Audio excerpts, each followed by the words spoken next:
It's Gamecocks versus Wolfpack. Gamecocks versus Saniya Rivers.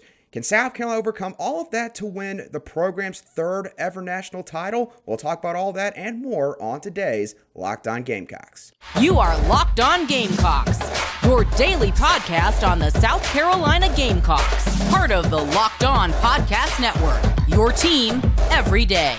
Hello, Gamecock Nation, and welcome back to the Locked On Gamecocks Podcast. I'm your host, as always, Andrew Wine. You can find the Locked On Gamecocks Podcast both on YouTube and wherever you get your audio podcasts daily, covering your team every day. And you can also find my written work over on Gamecock Digest on Fan Nation. It is officially Final Four day here in Cleveland. South Carolina will be taking on the number 3 seed NC State Wolfpack later tonight for an opportunity to play for yet another national title. And joining me on today's show to talk about this matchup a little bit more is Gabriella Lewis, who helps contribute to Locked On's Women's Basketball Podcast and also works for The Next. Gabriella, thank you so much for coming on to today's show. Of course. Thanks for having me. Can't wait to talk about the Cocks. Absolutely. It's going to be a great matchup. It's a great Final Four because there's so many different storylines to talk about with this group, Gabriella. And with South Carolina and NC State, it's kind of a bit of a differing sort of opinion, or not really opinion, more so fact in terms of how both these programs got here. For South Carolina, it's their 4th straight Final Four that they've been to in their program history, 6th overall. For NC State, it's their first one since 1998. And a lot of the talk has been more centered around Iowa and UConn, with Paige Beckers and Caitlin Clark getting ready to duke it out later tonight as well. Gabriella, do you think that that's kind of hurt how this matchup is viewed going into the Final Four? You know, I think there's always talk about star power in sports generally, but particularly in the women's basketball game, right? So much of the attention is drawn to Caitlin Clark. And I think South Carolina is no stranger to that narrative of being left out of conversations often, and also just being unfairly covered in many ways because of that. I think last year was a really prominent example of it. I'm not going to say that there's no attention on Dawn Staley's squad, because there is, but I definitely think this is maybe the match that people are thinking about a little bit less. But as we're going to talk about, a lot of very exciting storylines on both sides. And I think this is going to be a very exciting matchup. Yeah, 100% agree with you. And Gabriella, you were there in Raleigh, North Carolina to cover the first 2 rounds of the NCAA tournament. NC State wound up defeating, I believe it was the Tennessee Lady Volunteers, in order to move on to the Sweet 16. So you got to see plenty of Westmore's squad in those few days. So Gabriella, for all the Gamecock fans who may have not seen NC State play to this point in the season, how would you describe them as a basketball team? Yeah, I've gotten to see both South Carolina and the Wolfpack very up close and personal. So, I think NC State has really strong guard play. Isaiah James has just gone off this entire tournament. I mean, I think she has been one of the star players across the country, but particularly for the Wolfpack, she's a junior. And then you have Saniya Rivers, who, Gamecocks fans know well. She won a championship with them back in 2022.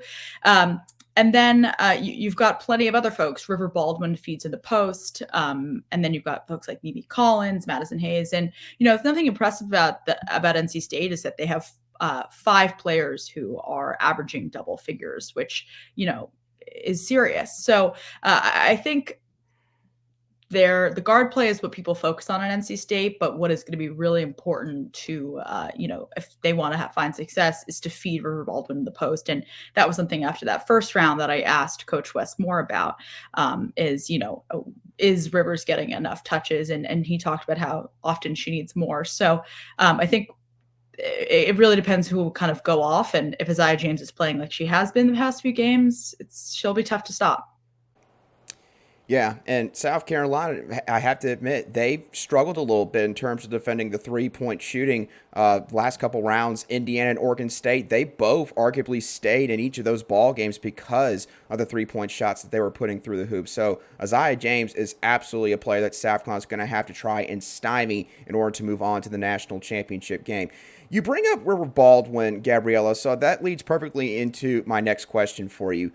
Is rebounding going to be maybe the deciding factor for this game? I know that with these games, it's hard to just narrow it down to just one particular aspect. And for South Carolina, obviously, you have to do a bevy of things if you want to try to knock them off. But do you think that that's where, I guess, NC State, they've got to win that aspect of the game if it's even going to be close at the end?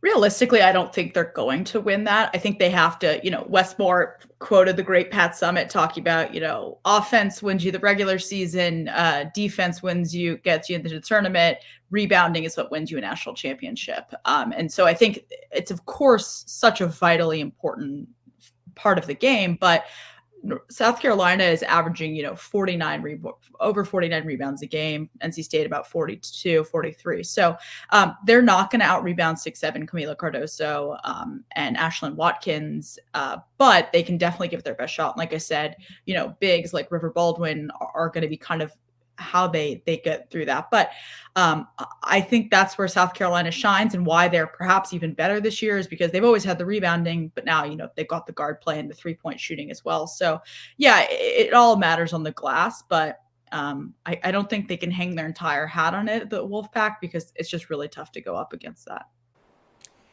Yeah, both teams very similar in terms of the physical intangibles that their starting lineup possesses. I believe that in terms of average height, NC State actually is just a touch taller, or hair taller, I should say, than South Carolina. So certainly going to be an interesting aspect to watch in this matchup. And Gabriella brought up Saniya Rivers earlier in the show, and we're going to talk a lot more about that reunion that is going to take place later tonight between South Carolina and Saniya Rivers. We'll dive into all of that right here on Locked On Gamecocks. Today's show is brought to you by Robinhood. Did you know that even if you have a 401k for retirement, you can still have an IRA?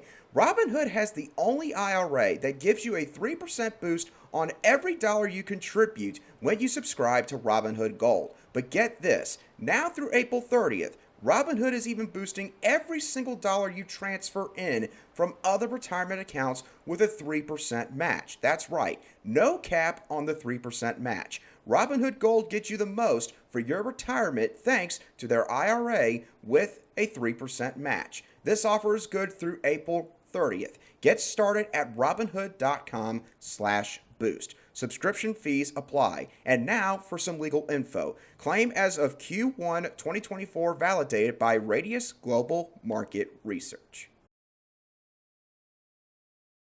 Welcome back to this Friday edition of the Locked On Gamecocks podcast, where we cover your South Carolina Gamecocks every single day. And as always, a big thank you to each and every one of you everydayers who make the Locked On Gamecocks podcast your daily choice for South Carolina Gamecocks sports coverage. Gabriella, let's continue to dive into this Final Four matchup between South Carolina and NC State, and let's talk about a particular player from the Wolfpack in Saniya Rivers. Gamecock fans, again, obviously very familiar with Saniya Rivers, was a part of that national championship winning squad back in 2022. May have not played the biggest role, but still, nonetheless, she played a lot of valuable minutes for the Gamecocks in that tournament. These can always be quite fickle, especially when you got just one particular athlete going against a former team of hers at the college level. How do you think this could impact Saniya Rivers? Do you think that this could cause her maybe to press a little bit more in this game than she usually would? Or with the couple of added years of experience, do you think it's not really going to be as big of a deal to her?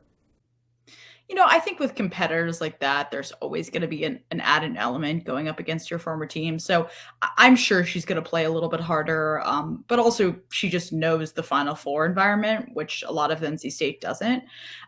She's talked in media throughout this week, both her and Dawn Staley, there's no beef between the two of them. She didn't leave on bad terms. And, I think she kind of has the best of both worlds here, right? She won a national championship. Now she comes to NC State and she could potentially do another one. So, I'm sure she'll play a little harder. And, I think the state secrets part of it, this is a really different South Carolina team than when she was there, right? Like it's almost unrecognizable in some ways. And so I'm not sure how much of a competitive edge she has, but when I talk to players, in the transfer era, it's rife with these situations of playing your former team. And, I always ask players about this and they say, yeah, there are a couple things that I know. So I'm sure she'll inform a little bit her team, but, I can't imagine it's going to make the biggest difference, because the starting five is different from what it was last year on the Gamecock side, and even more different from when she was playing in Columbia. Gabriella, going back to when you covered NC State in the regional, the first couple rounds of the NCAA tournament, what would you say the biggest strength is in Saniya Rivers' game? I mean, I think Saniya Rivers just generally is a really important leader on that team. And, off the court, you see this of her as well, right? I think she has embraced the NC State community really well. Like there are moments where she walks on the court, she hugs her favorite maintenance worker, and the whole crowd cheers for her, right? And so I think, and this video came out of her yesterday singing with the team and with media. And so I think that she is part of the glue of that squad. And you could just tell that this is a person who is extremely affable and important to her team in many ways. I think what's been interesting to me is I thought she was maybe going to be the biggest topic of conversation this tournament, and Isaiah James has kind of eclipsed her in that in some ways, right? Because she has just been such a dominant force for them. So I think Saniya Rivers really holds a lot of the keys for this team in the glue, and she is an important figure for them on the court as well. And I think they'll really need her out there if they want to have a fighting chance, because they're definitely the underdogs.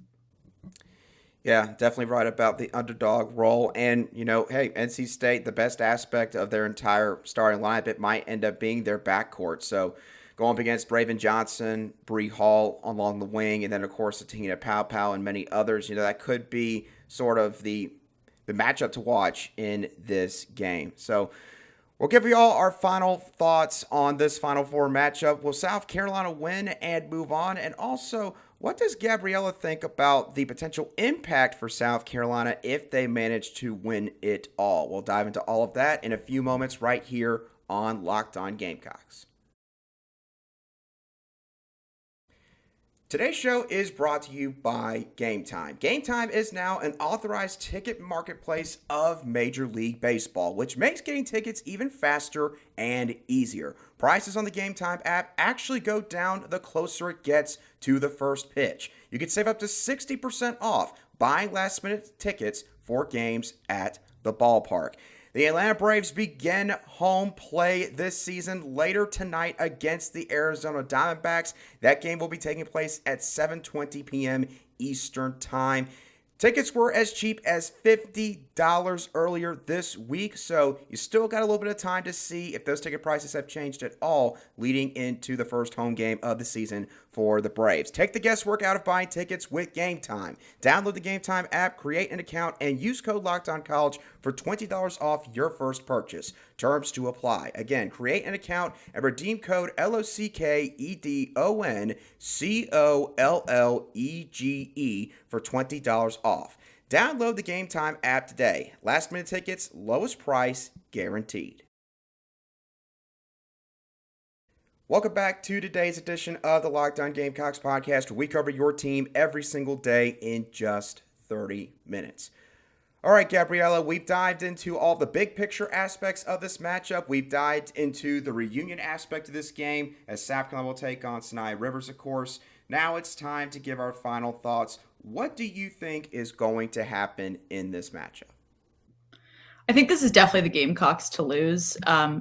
But something we haven't mentioned, and I think it's important to bring up in this border battle, is the fact that South Carolina has lost one home game in like the last 4 years, right? And that was back in 2020, and it was against NC State. And so again, like I said, plenty of the folks who were playing at home in 2020 are not on this team anymore. But I think that really adds to the story. And I'm sure that's kind of rattling around in fans' heads and Don Staley's head of, they don't really know losing, especially on their home court. And obviously they're in Cleveland now. But so I think that's an important thing. But like I said, I think this is the Gamecocks to lose.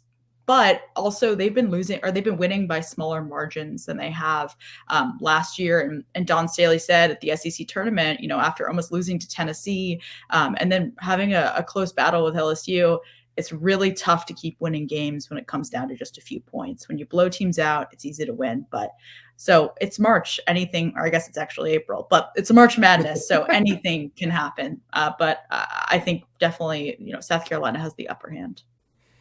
It is indeed March in early April. And, you talk about the close loss that South Carolina had at home a couple years ago to NC State. I believe that they played 6 times since Dawn Staley took the job in Columbia 16 years ago now, a long time ago. But only one of those games has been decided by more than 9 points. So it's always come down to just a couple possessions, especially between Dawn Staley and Wes Moore, both head coaches. So, yeah, we could be in for another close one here in Cleveland. I just feel like for South Carolina, when you talk about how NC State maybe could win this game, you talk about limiting South Carolina shooters. Okay, we got to also match up with Camila Cardoso and Ashley Watkins on the glass. We can't let South Carolina get on transition. And so many things start to stack up to the point where you just go, wait a second.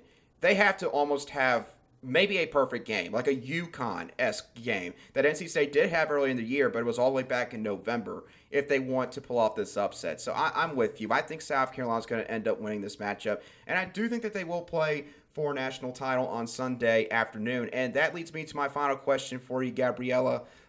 If South Carolina does end up winning it all, they go undefeated, and they join the likes of a Tennessee and UConn as teams that went undefeated and won the national championship, what do you think that this does for the perception of this basketball program?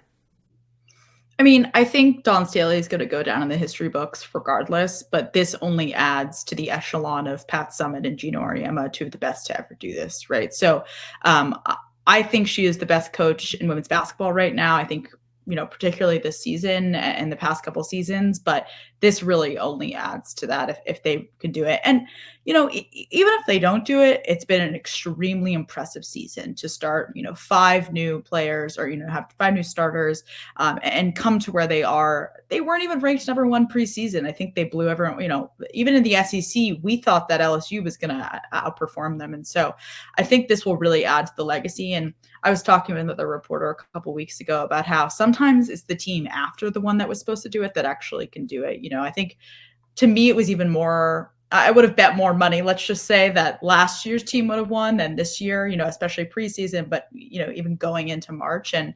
But I think sometimes it's the one you don't expect. And Dawn Staley herself said the other day that she did not think this team was going to go to the Final Four. She wouldn't have put money on it. So I think it'd be a surprise, but if LSU could do it last year, anyone can surprise us.